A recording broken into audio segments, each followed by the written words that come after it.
n factor of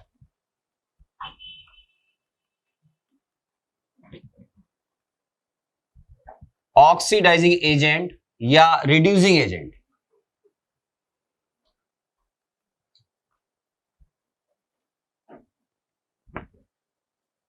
या अगर आपको ध्यान रहा हो तो हमने इनको ऑक्सीडेंट और रिडक्टेंट भी बोला था, कोई दिक्कत नहीं है ना।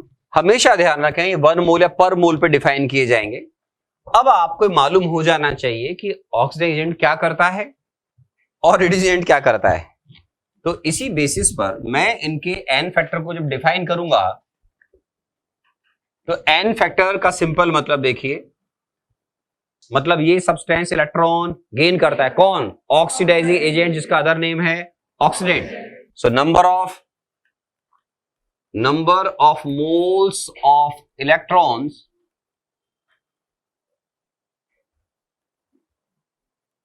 Electron gain. रिड्यूसिंग एजेंट क्या करता है बेटा? दूसरों को रिड्यूस करेगा, इटसेल्फ ऑक्सीडाइज होगा, ऑक्सीडाइज होने वाला सबसे इलेक्ट्रॉन रिलीज करता है। The number of moles of electron gained या released by 1 mole of oxidant, दूसरा जानबूझ के वर्ड लिखा है याद हो जाए, या रिडक्टेंट। ऑक्सीडाइजिंग एजेंट बेटा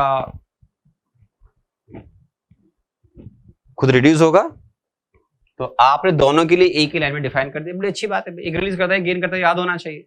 तो number of moles of electron gain या release by 1 mole of oxidant या रिडक्टेंट। इसके लिए ये रहा, इसके लिए ये रहा। वैसे भी बताऊं आपको, एन फैक्टर हमारे यहां पे कोई नेगेटिव नहीं होने वाला है, क्योंकि इक्विवेलेंट मास को मोलर मास से रिलेट करने का फैक्टर है, तो इसकी वैल्यू 0 भी नहीं होती। मैथ्स मत लगा देना, उन्होंने कहा 0। इक्विवेलेंट मास क्या हो गया? Molar mass divide by 0 infinity. फालतू बात नहीं करेंगे, नेगेटिव नहीं होता है क्योंकि मास नेगेटिव नहीं जाएगा।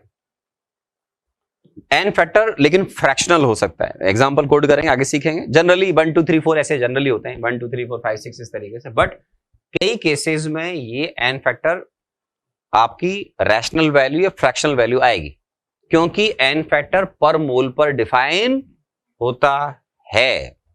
इजी लैंग्वेज में अगर आप चाहें तो इसको आप मान लीजिए, एक बच्चा ऑक्सीडेंट रिलेटेड नाम भी भूल गया एग्जाम में, तो आप वो सिंपल ये याद रखेगा कि सर इस केस में सिंपल इजी लैंग्वेज में मोल्स ऑफ इलेक्ट्रॉन या मोल्स ऑफ इलेक्ट्रॉन गेन्ड या रिलीज पर मोल ऑफ सब्सटेंस, अब वो सब्सटेंस ऑक्सीडेंट रिलेटेड नाम भी भूल गए तो प्रॉब्लम सॉल्व करना है एग्जाम में, वो पूछ ही नहीं रहा ऑक्सीडेंट कौन रिलेटेड कौन है, अपन कोई टेंशन ले। तो इतना तो याद रखो कि वो जो 1 मोल सब्सटेंस है वो कितने मोल इलेक्ट्रॉन रिलीज या गेन कर रहा है सर, वो कहलाएगा, बोलो वो क्या कहलाएगा? N factor. ठीक, लिख लिया सर। तो कम से कम एक डेफिनेशन याद रखें, जैसे एक डेफिनेशन याद होगी आप इकबाल में कन्वर्ट हो जाएंगे। इकबाल आ गया ना इसके, ठीक है। अब ये जो डेफिनेशन है ये बड़ी इंपॉर्टेंट है सर। इजी लैंग्वेज में 1 मोल सब्सटेंस जितने मोल्स इलेक्ट्रॉन रिलीज या गेन करेगा वही उसका एन फैक्टर माना जाएगा। अब अपन देख लेते हैं, स्टार्ट करते हैं सर। अब देखिए आराम से आपको रिएक्शंस प्रोवाइडेड है, कुछ फेमस एन फैक्टर, कुछ सब्सटेंसेस बड़े इजी होते हैं। मैं बता रहा हूं आपको, जब इलेक्ट्रोकेमिस्ट्री पढ़ेंगे उसमें भी कुछ एन फैक्टर आपको वहां देखने को मिलेंगे। जैसे बहुत इजी बात कर रहा हूं, Na easily Na plus electron में कन्वर्ट होता है, सबने सुना भी होगा, पढ़ा होगा। इसका n factor 1, Mg 2 plus 2 electron, n factor 2, शक्ल पे लिखा हुआ है। Al का n factor 3, Al converting into Al 3 plus 3 electron, n factor 3। ये तो हो गया इजी पार्ट। अब कुछ गैसेस के लिए भी बात करते हैं, इलेक्ट्रोकेमिस्ट्री पढ़ाएंगे हम लोग। जैसे H plus ion is a source of hydrogen gas, तो आराम से देखें, आपको रिएक्शन ऐसे दे रखा है मेरे बच्चों, 2H plus ion plus 2 electron converting into hydrogen gas. मैं आपको विद लॉजिक रिएक्टेंट प्रोडक्ट के एन फैक्टर या इक्विवेलेंट मास कैसे निकालते इलेक्ट्रॉन बताऊंगा, लेकिन तो आप आराम से देखें, मुझे ये सब्सटेंस नजर आ रहा है कि इलेक्ट्रॉन गेन कर रहा है, ये रिएक्टेंट है, इलेक्ट्रॉन गेन कर रहा है sir. 2 moles H plus accepted or gain 2 mole of electron, 1 mole H plus will gain 1 mole of electron. So n factor of H plus ion in this reaction is 1. Yes or no? चलिए और देखिए, ये reaction electrochemistry में काम आएगी। 2OH minus converting into H2L plus half O2 plus 2 electron. आराम से देखिए, ये OH माइनस यहां पर एसिड बेस का सोर्स नहीं है। OH माइनस 2 मोल इलेक्ट्रॉन रिलीज कर रहा है यहां पर, तो sir 2 mole OH minus release 2 moles of electron, 1 mole OH minus will release 1 mole of electron, so n factor is 1. मान लीजिए एग्जाम में रिएक्शन उल्टा दिया हुआ है, उल्टा रिवर्स, और उसको 2 से मल्टीप्लाई और कर रखा है, मैं जानबूझ के कर रहा हूं। 2H2L plus oxygen gas plus 4 electron, मान लीजिए एग्जाम में उल्टा दे दिया आपको 4OH माइनस, मान लीजिए, अरे मर्जी एग्जामिनर किया उसने उल्टा लिख दिया सपोज रिएक्शन, तो आपको ऑक्सीजन का एन फैक्टर देखना आना चाहिए। ऑक्सीडेशन नंबर समझते हो? अरे इसी का तो नंबर चेंज हो रहा है, 0 से कहां जा रहा है, -2 में। अरे रिएक्शन में साफ दिख रहा है O2 ही नंबर चेंज कर रहा है। 1 मोल O2 accepted, 4 mole of electron, so it's an factor is 4। Very simple. देखो मान लीजिए किसी रिएक्शन में ऐसे लिखा हुआ है, तो आपको इसमें तो कोई दिक्कत आने वाली नहीं है। अब शक्ल में लिखा हुआ है इसका एन फैक्टर 2 है, बात समझ में आई? सपोज ऐसे लिखा हुआ है Fe3 plus ion plus electron converting into Fe2 plus ion, yes और नो?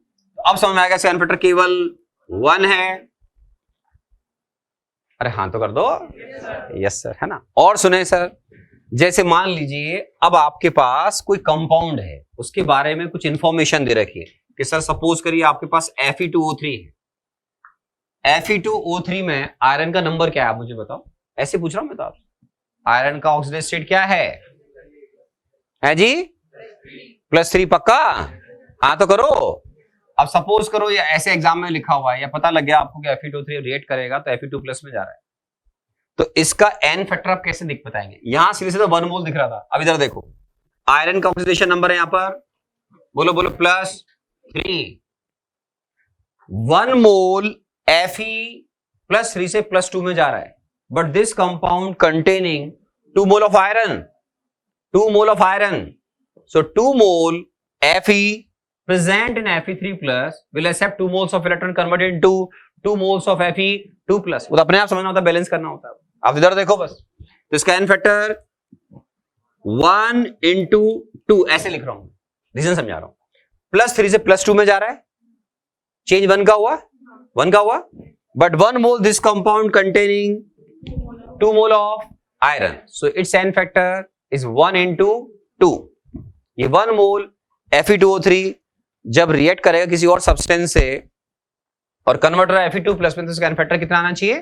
बोलो बोलो 2 आना चाहिए। यस, K2Cr2O7, कोई बात नहीं, बहुत फेमस रिएक्शन है, और ये रिएक्शन तो बहुत ही इजीली परफॉर्म हो जाती है एसिडिक मीडियम में, पर वो अपने को चेंज सीखना है अभी।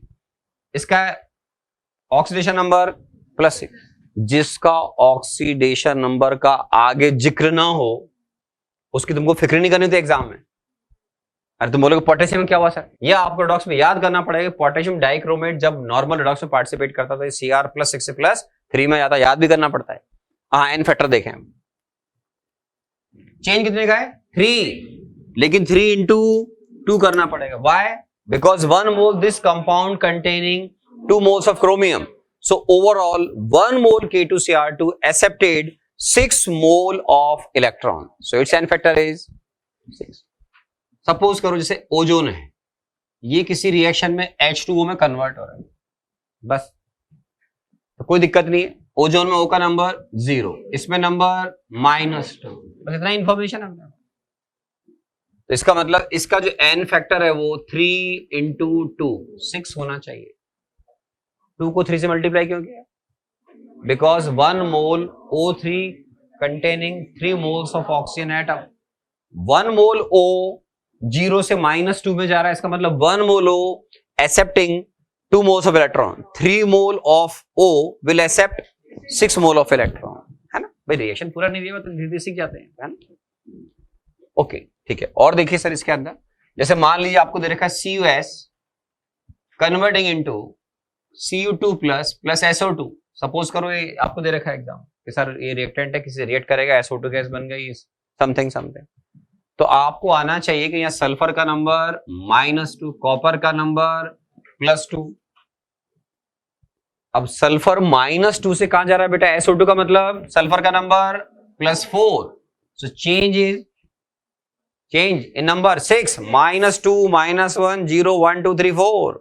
मतलब ये सब्सटेंस एज पर गिवन जब किसी और सब्सटेंस से रिएक्ट करेगा तो as per given is 6 mole electron release कर रहा है. ऑक्सीडेशन हो रहा है इसका.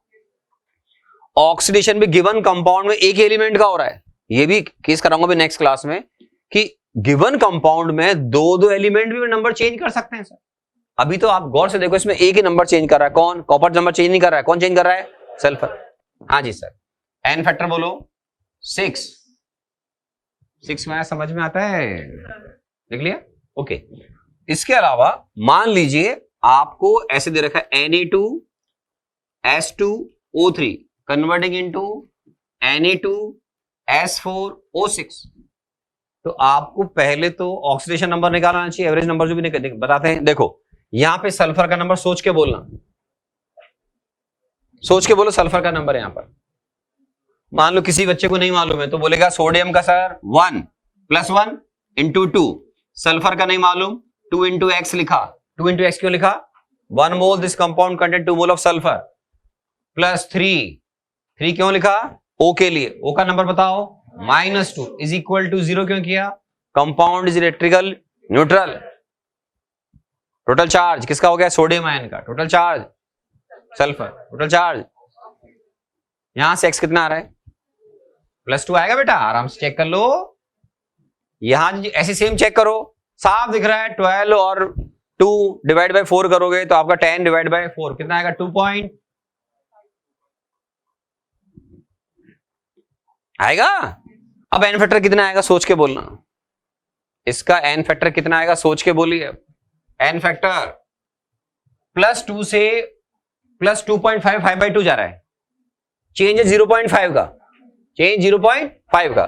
0.5 इनटू क्या करें? 2 क्यों? Why we are multiplying by 2? 1 mole this compound containing 2 mole of sulfur. Very simple.